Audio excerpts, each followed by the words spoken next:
Get this ghetto trash out of my emergency room before she infects the real patients. Nurse Patricia Walsh didn't just speak, she acted. Her latex-gloved hand shoved Maya Johnson's shoulder, pushing the bleeding woman backward off the plastic chair. Maya's designer purse hit the floor. Patricia's foot deliberately crushed the scattered contents, grinding car keys and a black credit card into the polished linoleum. Blood dripped from Maya's forehead onto her simple jeans. She steadied herself against the wall, saying nothing. Her dark eyes remained calm, despite the humiliation. 12 patients stared.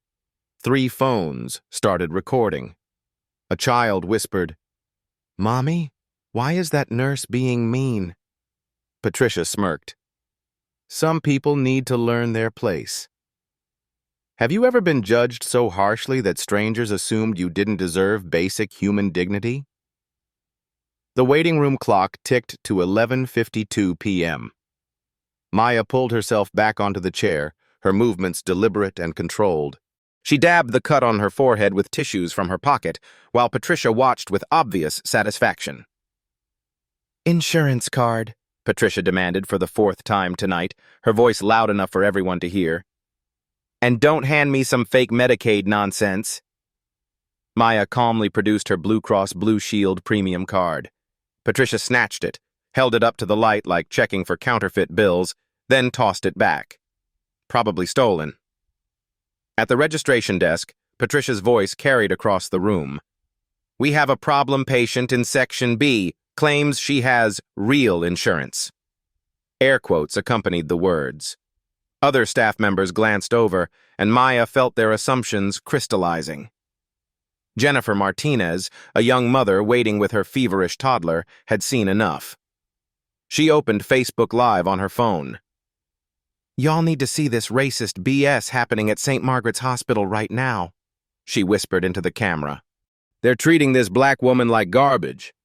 The viewer count climbed. 47, 73, 156 people watching. Patricia returned to Maya's section, clipboard in hand. When did this alleged accident happen? The word alleged dripped with skepticism. "Around 10:30, Maya replied evenly. "I was rear-ended at Michigan and Roosevelt." "Uh-huh. And you just happened to be in that neighborhood?" Patricia's eyebrow arched meaningfully.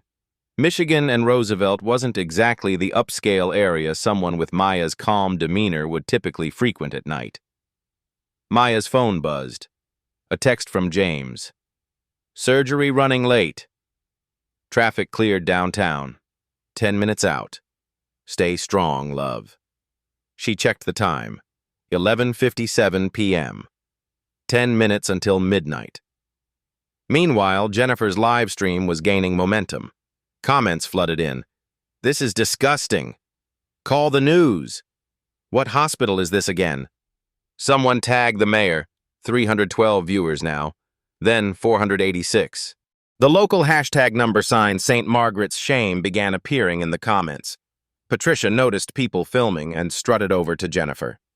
"Ma'am, you need to put that phone away. This is a medical facility." "It's a public space," Jennifer replied firmly, keeping the camera rolling. "And I'm documenting discrimination." "Discrimination?" Patricia laughed, the sound sharp and performative. "We treat everyone equally here. Some people just expect special treatment because they think they're entitled to it." She turned back to Maya, her voice rising. "Speaking of which, Miss," she glanced at the clipboard mockingly, "Johnson, if that's even your real name, we're going to need a legitimate emergency contact, someone who can actually afford to pay your bills." From her scattered purse contents, Maya quietly retrieved what had fallen. Her movements were precise, almost meditative. Among the items, observant viewers of Jennifer's stream caught glimpses of things that didn't match Patricia's assumptions. A first-class United boarding pass dated 3 days ago, an American Express Centurion card, the exclusive black card with no preset spending limit, and a Hermes keychain that probably cost more than Patricia's monthly salary. But Patricia saw none of this, or chose not to. In her mind, expensive items carried by a black woman in simple clothes could only be fake, stolen, or borrowed. "Ma'am," Maya said quietly, "I've been waiting here for over 2 hours with a head injury." "Could someone please help me?" Patricia interrupted, hands on her hips. "Give you the VIP treatment?" "Let me explain something to you, sweetheart. This isn't the Ritz-Carlton. We serve patients based on medical need, not on how much noise they make." The irony wasn't lost on Jennifer's viewers, now numbering 847. Patricia was making all the noise. A security guard approached Marcus Williams, a soft-spoken African-American man in his 50s who looked deeply uncomfortable with the situation unfolding. He'd worked at St. Margaret's for 8 years and had never seen Patricia this openly hostile. "Ma'am," Marcus said gently to Maya, is there someone you can call to pick you up? Maybe you'd be more comfortable at a different facility?" Maya looked up at him with such grace that Marcus immediately regretted the suggestion. "I was brought here by paramedics," she explained calmly, "after a car accident. I was told I needed medical attention for a possible concussion." Patricia snorted. "Possible concussion? You seem pretty alert to me. Alert enough to cause a disturbance." Jennifer's stream hit 1,200 viewers. Comments were getting angrier. "Fire that nurse." "This is 2025, not 1955. Someone call Channel 7. "What's that nurse's name?" At 12:01 a.m., the situation escalated. Charge nurse Susan Bradley emerged from the back office, drawn by the commotion. She was Patricia's supervisor and, unfortunately, cut from similar cloth. "What's the situation here?" Susan asked, but her tone suggested she'd already decided who was the problem.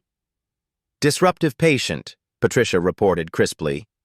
"Demanding immediate attention, claiming discrimination when she doesn't get her way. I've asked her to leave multiple times." Susan looked Maya up and down the simple clothes, the calm demeanor that she misread as defiance, the small crowd of phones now pointed in their direction. "Ma'am, I'm going to have to ask you to leave the premises. You're creating a disturbance for patients who have legitimate medical emergencies." The words hit like physical blows. Legitimate medical emergencies. As if Maya's bleeding head wound was somehow illegitimate. Maya's phone buzzed again. "Parking now?" "Coming up. Almost there." She looked at the time, 12:03 a.m. "Oh, you have 2 minutes to gather your things and exit voluntarily," Susan announced. "Or we'll call the police for trespassing." Jennifer's live stream exploded. 2,100 viewers shared 127 times in the past 10 minutes. The hospital's Google reviews were plummeting in real time as angry viewers left 1-star ratings with detailed accounts of what they were witnessing. Maya stood slowly, her movement causing a fresh trickle of blood from her forehead. She gathered her belongings with the same quiet dignity she'd maintained all evening. The crushed items from her purse, the boarding pass, the Centurion card, the Hermes keychain, went back into the bag without ceremony. As she reached for her phone to check James's latest text, Patricia made one final fatal mistake. "And next time," the nurse called out loudly, ensuring maximum humiliation, "try the free clinic on State Street. That's more your speed."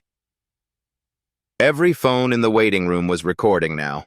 Jennifer's viewers had reached 2,847. The hashtag #, St. Margaret's Racism, was trending in Chicago. Maya paused at the elevator bank and turned back to face Patricia. For the first time all evening, she smiled, a small, knowing expression that made Marcus, the security guard, take an involuntary step backward. "You really don't want to do this," Maya said softly.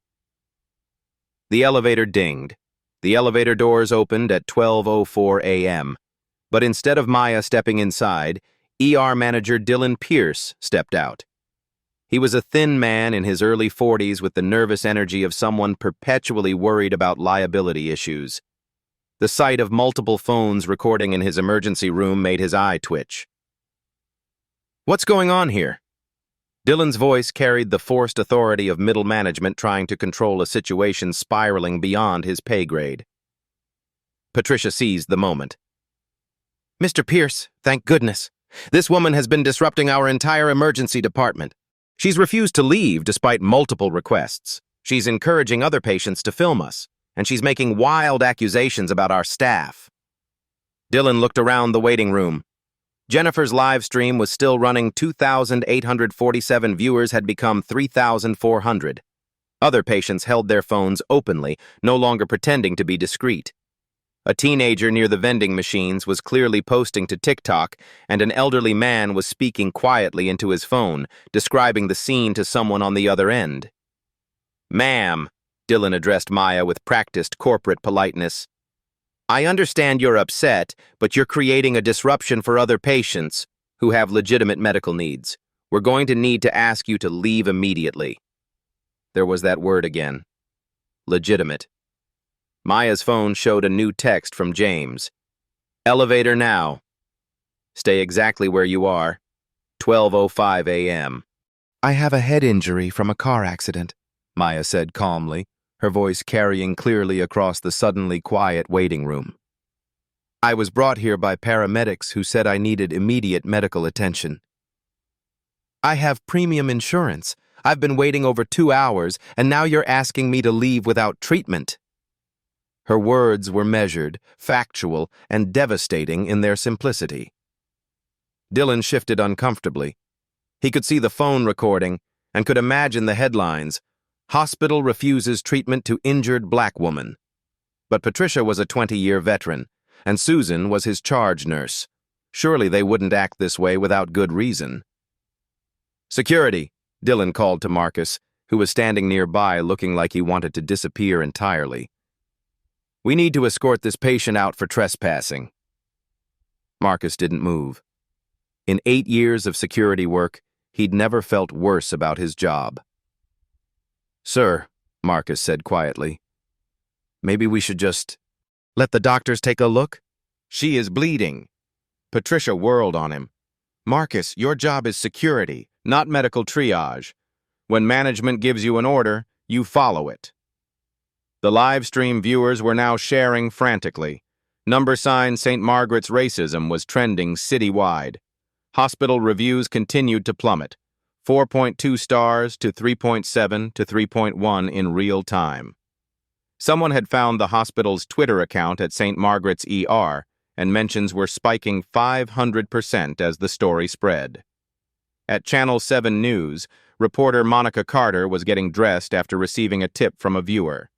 The station's social media intern had flagged the trending hashtag, and the live stream link was being shared in their newsroom Slack channel. Back in the ER, Dylan pulled out his phone and called the Chicago Police Department non-emergency line. "We need an officer at St. Margaret's Hospital for a trespassing situation," he said, trying to sound routine. "ETA?" 8 minutes, came the reply. 12:07 a.m. Patricia smiled triumphantly. "You heard that? 8 minutes until you're arrested for trespassing. Still want to stay?" Jennifer's live stream had reached 4,300 viewers. Comments were flowing too fast to read. "Someone calls a lawyer. This is literally criminal. I'm calling the hospital right now. Stay strong, sister. Where are the real doctors?" As if summoned by that last comment, Dr. Rachel Kim emerged from behind the treatment curtains.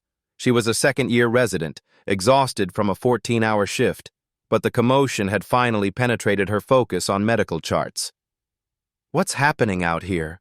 Dr. Kim asked, looking at the phones, the crowd, and Maya's bleeding forehead. "Is this patient being treated?" Patricia jumped in quickly. "Doctor, this woman is being disruptive and refusing to leave." "Mr. Pierce has called security." Dr. Kim looked confused. "But she's clearly injured." "Has anyone done a basic assessment? Checked for concussion symptoms?"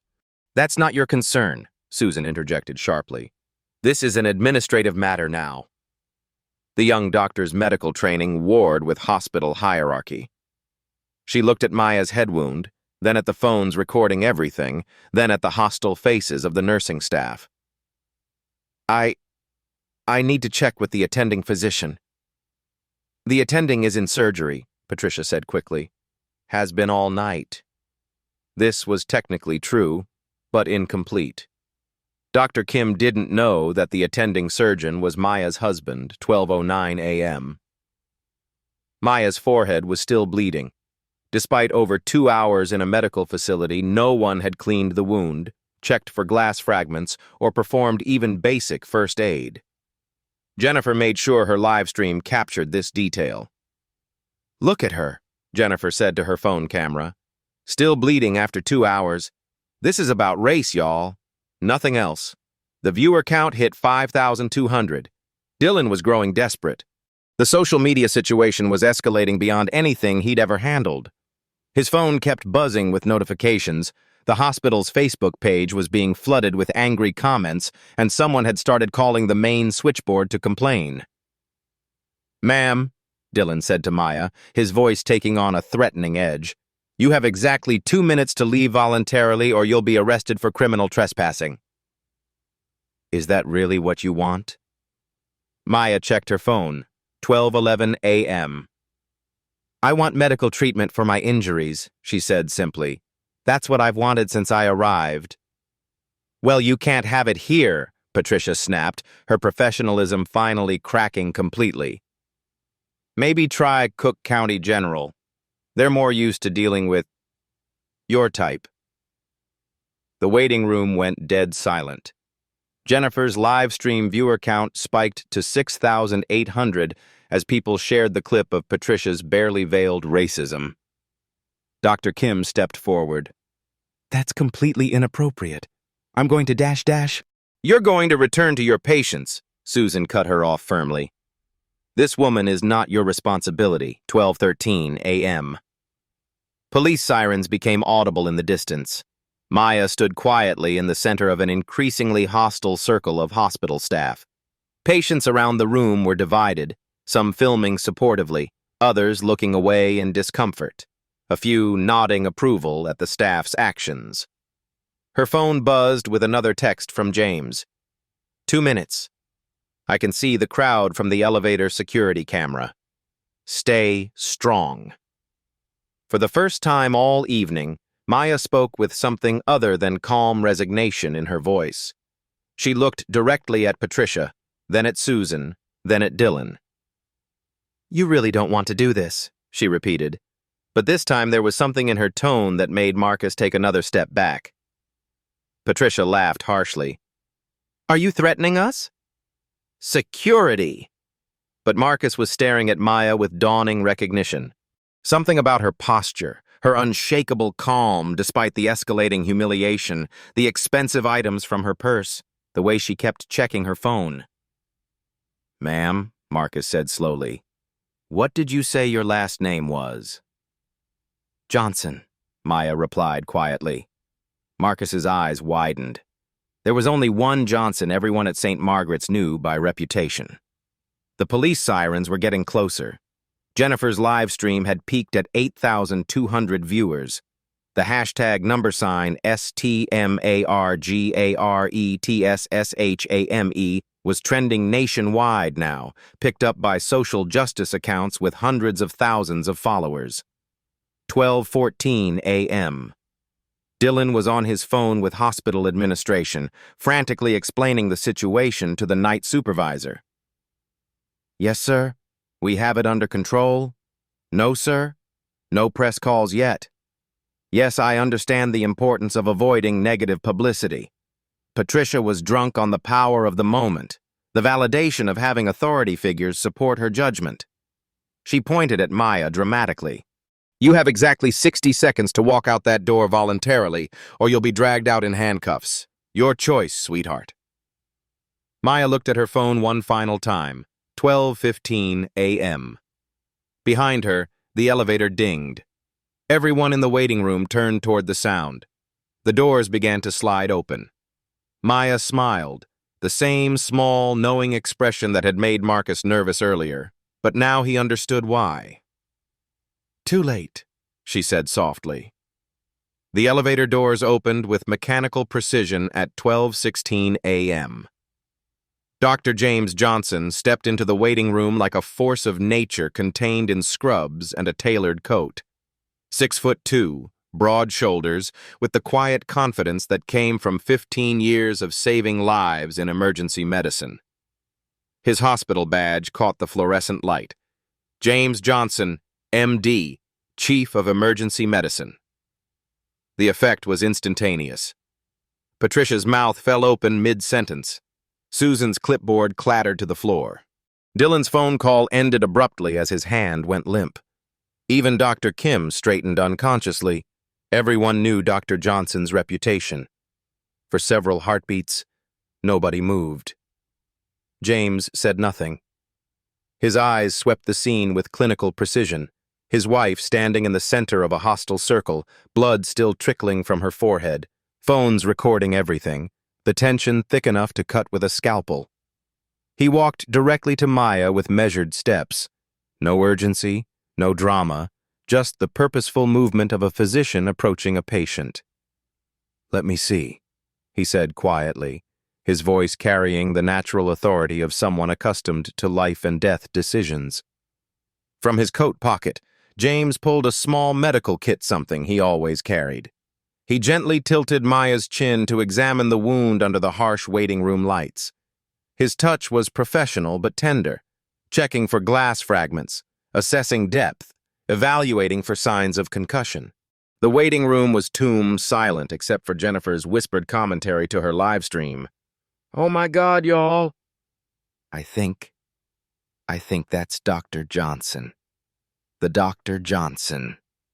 Her viewer count spiked to 12,400. Patricia found her voice first, though it came out as a strangled whisper. "Dr. Johnson, we didn't know." James continued his examination without acknowledging her. He cleaned Maya's wound with expert precision, applied a butterfly bandage, checked her pupils with a penlight. His movements were careful, methodical, completely focused on his patient. When he finished, he straightened and looked directly at Patricia for the first time. "In 20 years of emergency medicine," James said, his voice calm but carrying absolute authority, "I have never been more ashamed to work in this hospital." The words hit like physical blows. Patricia stammered, "Doctor, she didn't say. She never mentioned." Maya spoke for the first time since James arrived, her voice carrying new strength. "Patricia, meet my husband. Your boss's boss's boss." The revelation rippled through the waiting room like a shockwave. Jennifer's live stream exploded with comments. "Plot twist of the century. That's his wife?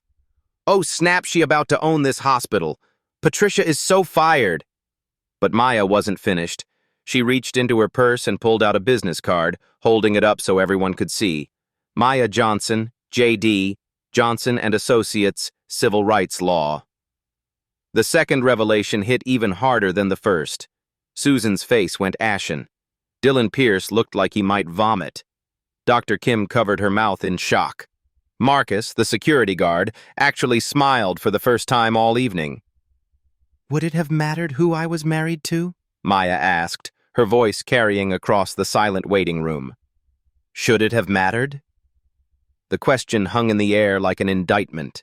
James turned to face the assembled staff, Patricia, Susan, Dylan, and the growing crowd of nurses and orderlies who had emerged from the back areas drawn by the commotion.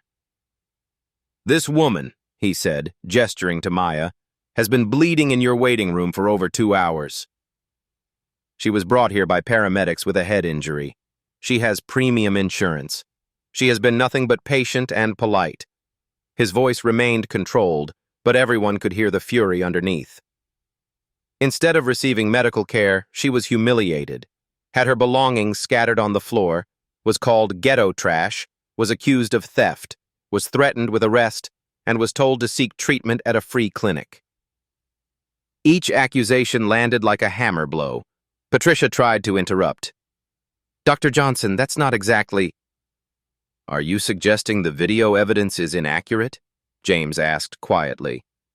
Patricia's face went white. Video evidence. The live stream, the phones, everything was recorded. Jennifer helpfully called out, "We got it all, Doctor." Every word. Dylan Pierce finally found his voice. "Dr. Johnson, surely there's been a misunderstanding. We can resolve this internally." "Can we?" Maya interjected smoothly. She pulled her phone from her purse and showed the screen to the room. "Because I've been recording audio since I arrived, and I have the live stream footage, and the witness statements from 12 patients, and hospital CCTV captured everything." The legal implications crashed over the administrative staff like a tsunami. But Maya had saved the best for last.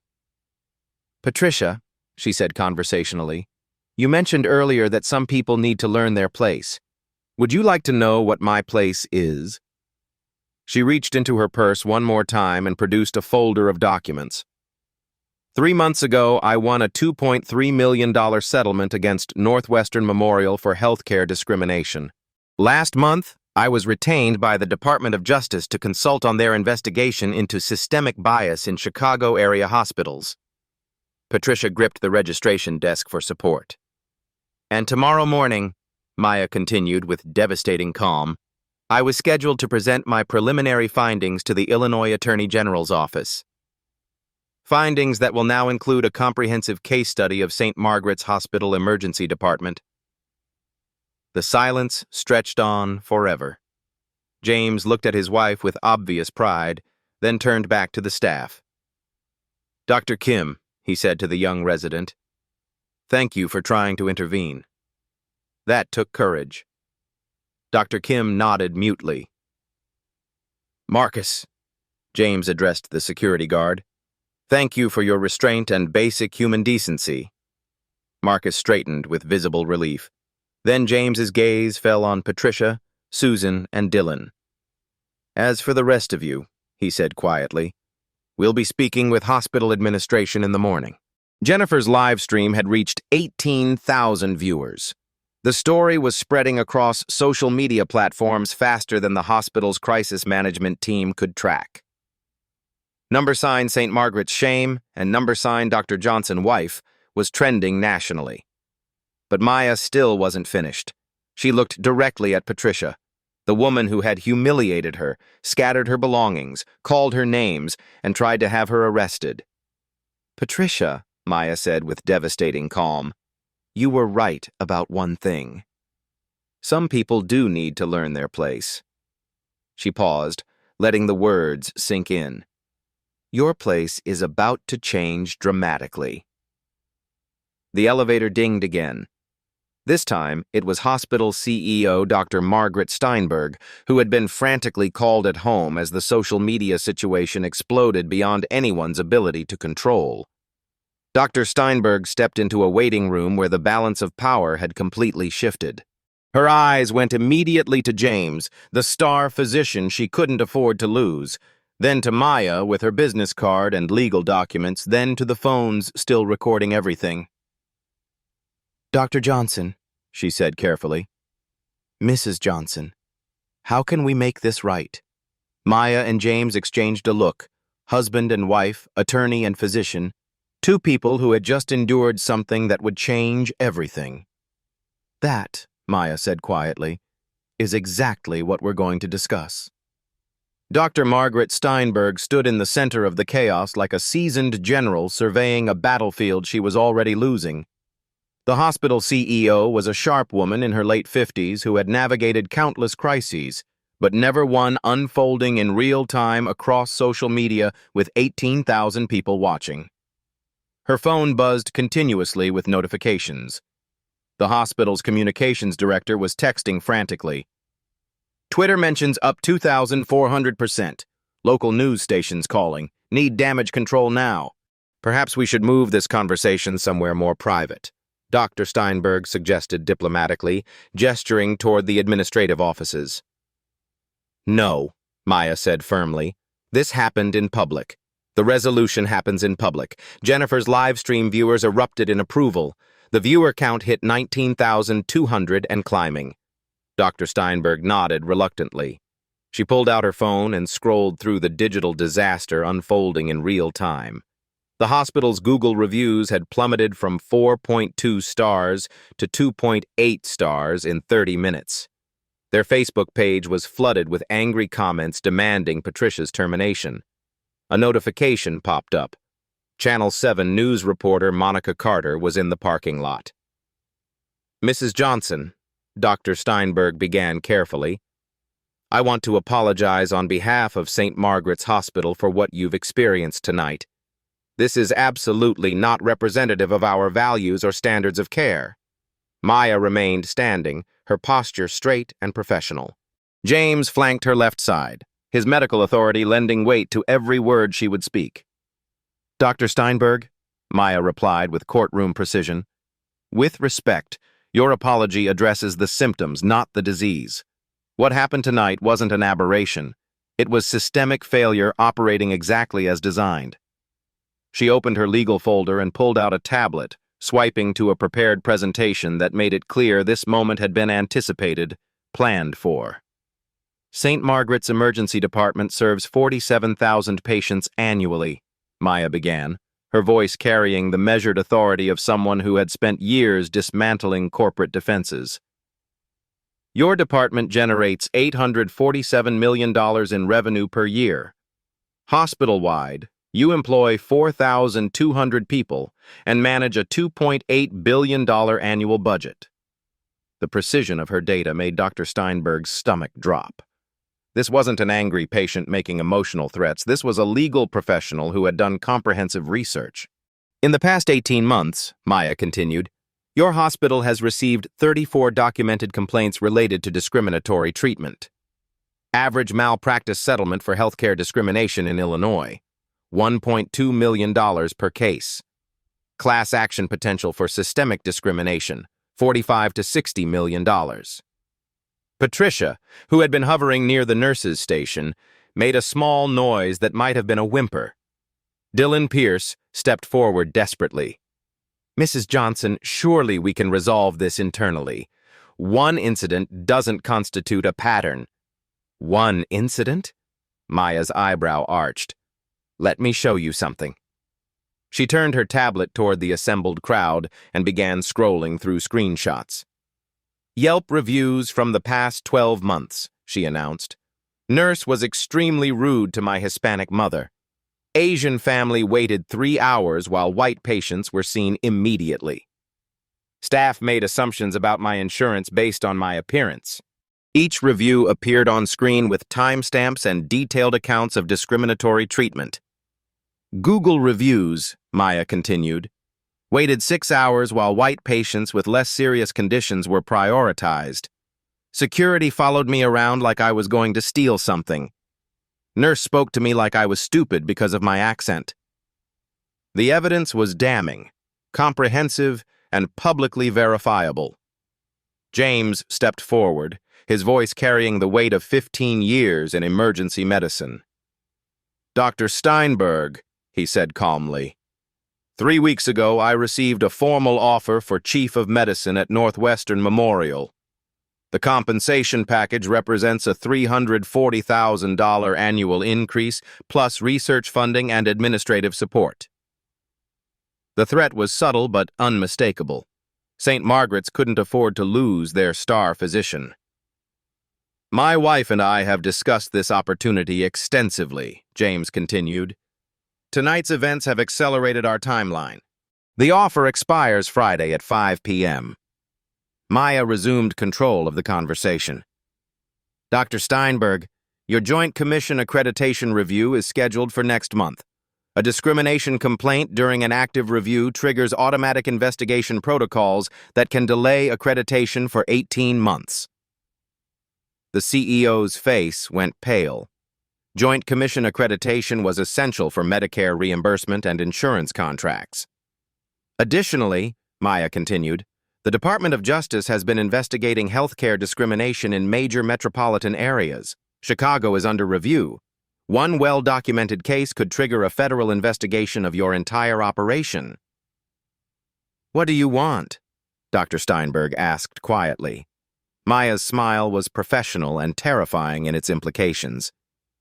Immediate actions, effective within 24 hours, Maya began, her voice taking on the cadence of someone dictating settlement terms.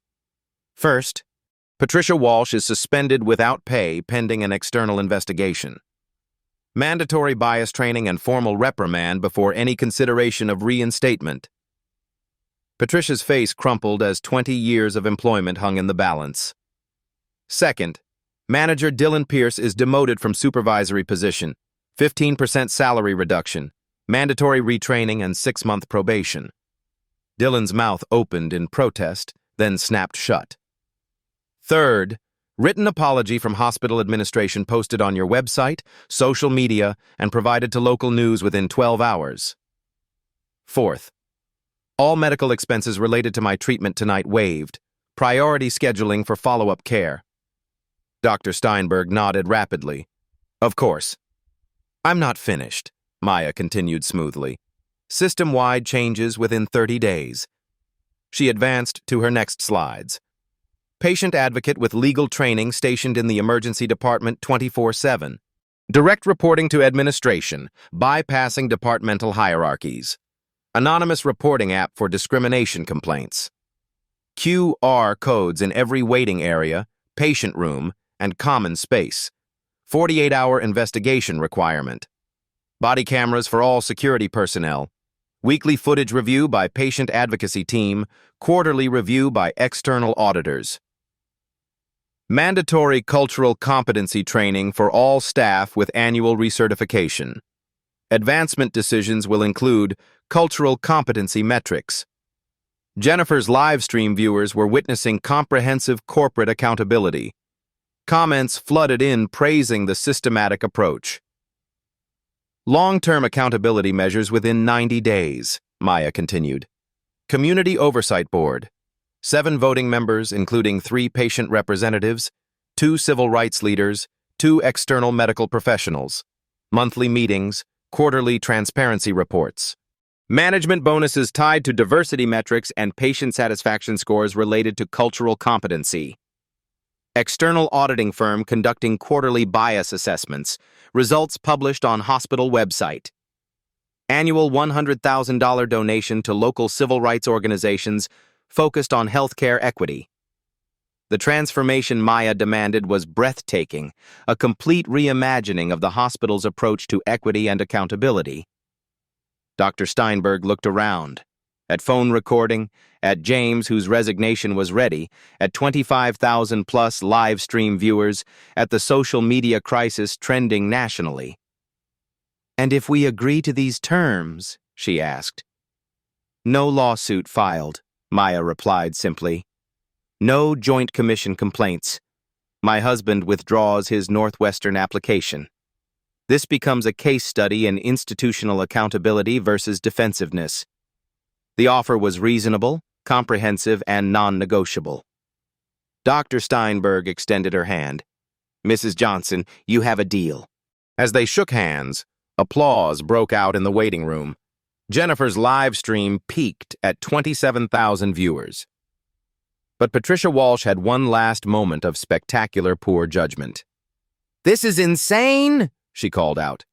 "One complaint and you're restructuring the entire hospital? She's just playing the race card for money." The room went silent. Maya turned slowly to face Patricia, her expression unchanged.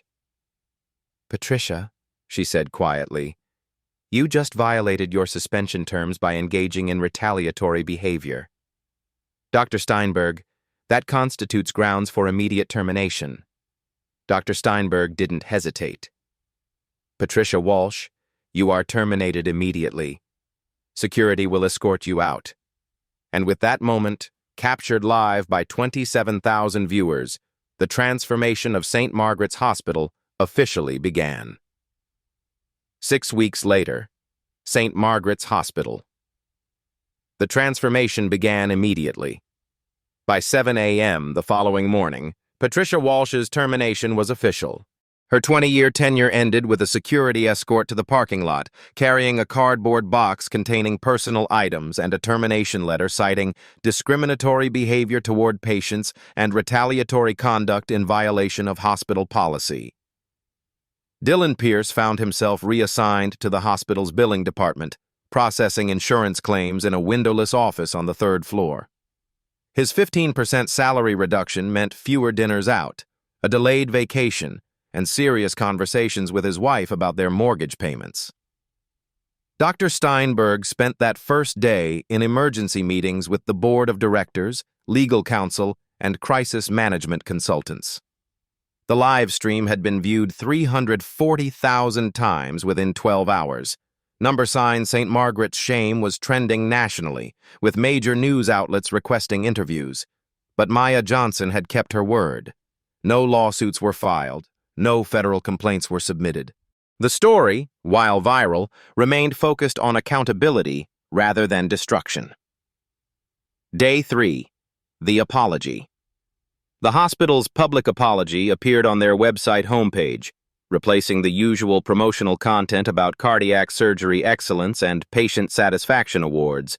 St. Margaret's Hospital acknowledges that Maya Johnson experienced discriminatory treatment in our emergency department. This was not an isolated incident, but part of systemic failures in our policies and culture. We take full responsibility and are implementing comprehensive reforms to ensure all patients receive dignified, equitable care regardless of race, appearance, or perceived socioeconomic status. The apology was shared 50,000 times across social media platforms. Comments were mixed. Some praised the hospital's accountability, others called it too little, too late. But the conversation had shifted from outrage to oversight. Week 1. Immediate changes. Maya's first requirement was implemented within 72 hours. Sarah Carter, a Georgetown law graduate with 5 years of civil rights experience, was hired as the hospital's first patient advocate. Her desk sat prominently in the emergency waiting room with a sign reading, "Discrimination Concerns, Speak with Sarah." On her first day, 3 patients approached with complaints. 2 involved language barriers where interpreters weren't provided. 1 concerned a janitor who had made inappropriate comments about a patient's immigration status. All 3 issues were resolved within 24 hours. The anonymous reporting app, developed by a local tech firm specializing in healthcare solutions, went live after 2 weeks. QR codes appeared throughout the hospital, linking to a simple form. Describe your concern. All reports are confidential and investigated within 48 hours. In the first month, 127 reports were submitted. Most involved minor issues, staff being dismissive, long wait times, communication problems. But 12 reports described clear discriminatory behavior that resulted in additional staff retraining. Week 2. Security overhaul. Body cameras for security personnel were implemented hospital-wide. Marcus Williams, the security guard who had tried to maintain dignity during Maya's ordeal, was promoted to security supervisor and tasked with training his colleagues on de-escalation techniques. The first week of camera footage revealed eye-opening patterns. Security approached Black and Hispanic patients 40% more frequently than white patients.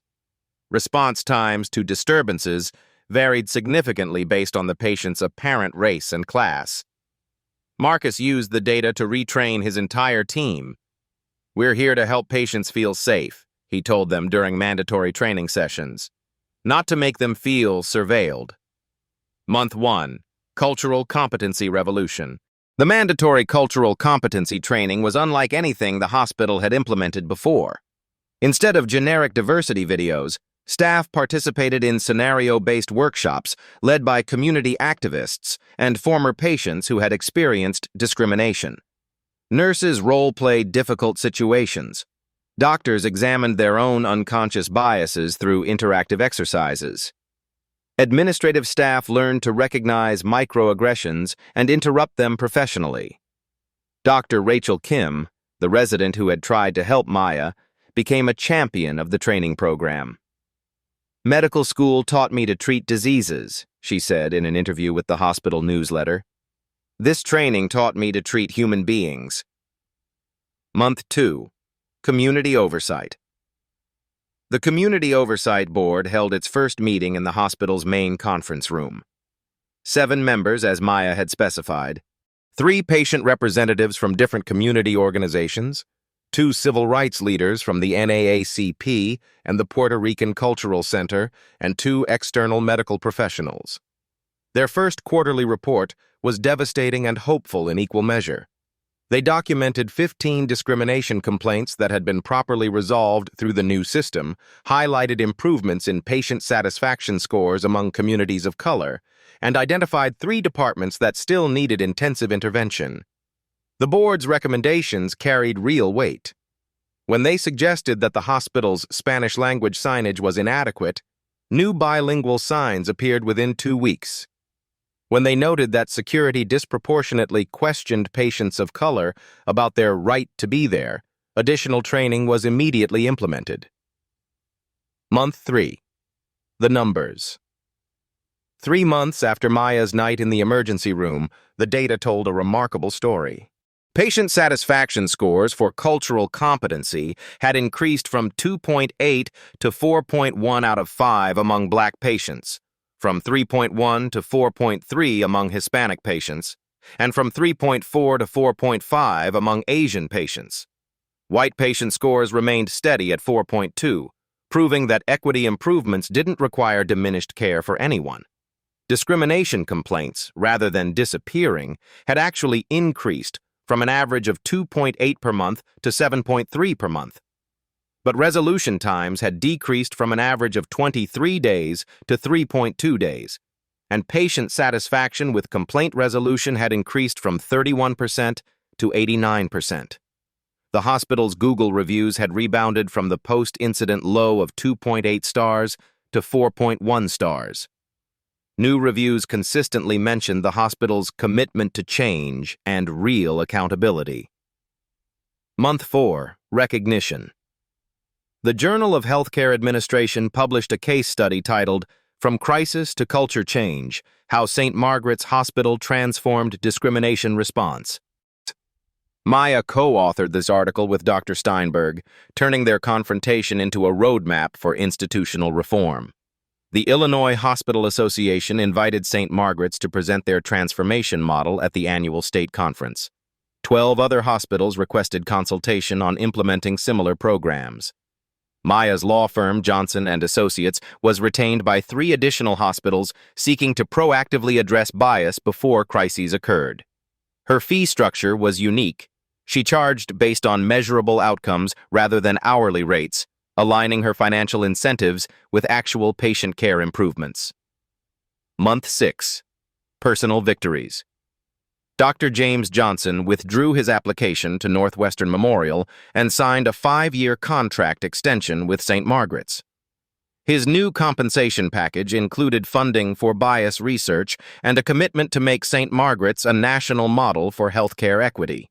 Marcus Williams was featured in Security magazine as Security Professional of the Year for his innovative approaches to patient-centered safety. His de-escalation training program was adopted by hospitals across the Midwest. Jennifer Martinez, whose live stream had captured everything, was hired as the hospital's community liaison. Her role involved engaging with neighborhood organizations and ensuring that community voices were heard in hospital policy decisions. The Sarah Carter Effect. Sarah Carter, the patient advocate, had become something of a legend in the hospital. Her monthly reports documented not just problems, but solutions. She had mediated 89 patient concerns, prevented 12 potential lawsuits, and created a feedback loop that allowed the hospital to identify and address bias before it escalated. More importantly, her presence had changed the entire culture of the emergency department. Staff knew that discriminatory behavior would be reported, investigated, and addressed. Patients knew they had someone to turn to when they felt mistreated. The ripple effects extended beyond St. Margaret's. Sarah's model was being replicated at hospitals across Chicago, creating a network of patient advocates who shared best practices and supported each other's work. Intellectual victory.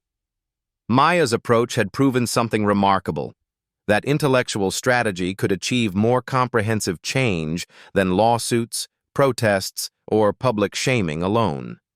By focusing on systems rather than individuals, by demanding accountability rather than punishment, she had created sustainable transformation. Patricia Walsh's termination had been necessary, but it wasn't the goal. The goal was ensuring that no future patient would experience what Maya had endured. The data suggested that goal was being achieved. The hospital's annual $100,000 donation to civil rights organizations had funded legal aid services, healthcare advocacy training, and community education programs. The money was making a difference beyond St. Margaret's walls. As Maya reflected 6 months later, reviewing the quarterly oversight board report in her law office, she realized that the night she had been humiliated in the emergency room had become the catalyst for the most meaningful work of her legal career. The cut on her forehead had healed without a scar. The changes at St. Margaret's Hospital were designed to be permanent. 1 year later, Maya Johnson stood in the same emergency room where she had been humiliated 12 months earlier. This time, she wasn't bleeding. She was delivering the keynote address at St. Margaret's first annual Healthcare Equity Summit. The waiting room had been transformed into a conference space filled with hospital administrators, patient advocates, and community leaders from across the Midwest. Sarah Carter sat in the front row, taking notes. Marcus Williams wore his new uniform as Director of Patient Safety. Dr. James Johnson introduced his wife with obvious pride. 12 months ago, I learned that my worth as a human being wasn't determined by others' prejudice, Maya began, her voice carrying to every corner of the room. It was determined by my response to that prejudice. The audience was silent, attentive. That night, I had a choice. I could have sued for millions and moved on. I could have destroyed careers and felt satisfied. Instead, we chose something harder. We chose to build. She gestured toward the transformed space around them. St. Margaret's Hospital now serves as a national model for healthcare equity. Our patient advocacy program has been replicated in 47 hospitals across 6 states. Our bias interruption protocols are taught in medical schools. Our community oversight model is being studied by the Department of Health and Human Services. The numbers were staggering. Patient satisfaction among communities of color had increased 68%. Discrimination complaints had decreased 43%, while resolution satisfaction reached 94%. The hospital had been awarded the Illinois Healthcare Equity Excellence Award. But the real victory, Maya continued, isn't in the awards or recognition. It's the grandmother who receives respectful care regardless of her accent. It's in the teenager who isn't followed by security because of his skin color. It's in the mother who knows her concerns will be heard. She paused, looking directly into the cameras recording for the hospital's website and social media channels. Change doesn't happen because we demand it. Change happens because we design it, implement it, and sustain it. Maya's final words echoed through the room. That night taught me that dignity should never depend on who you know or what you wear. Together, we've made sure my story becomes everyone's victory. Your turn. Have you witnessed discrimination in healthcare? Share your story in the comments below. Your voice matters. Your experience can change someone's life. Healthcare equity isn't just a policy issue, it's a human issue. When we speak up, systems listen. When we demand better, institutions can become better.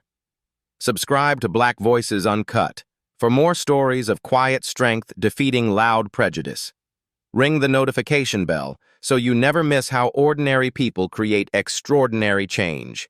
Share this video if you believe that dignity should be universal, that respect should be standard, and that accountability should be automatic.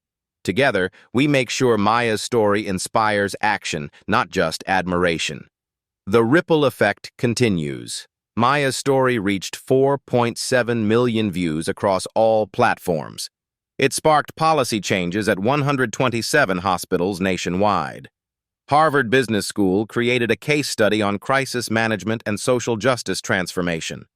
The story became required reading in healthcare administration programs. But the real measure of success wasn't viral fame.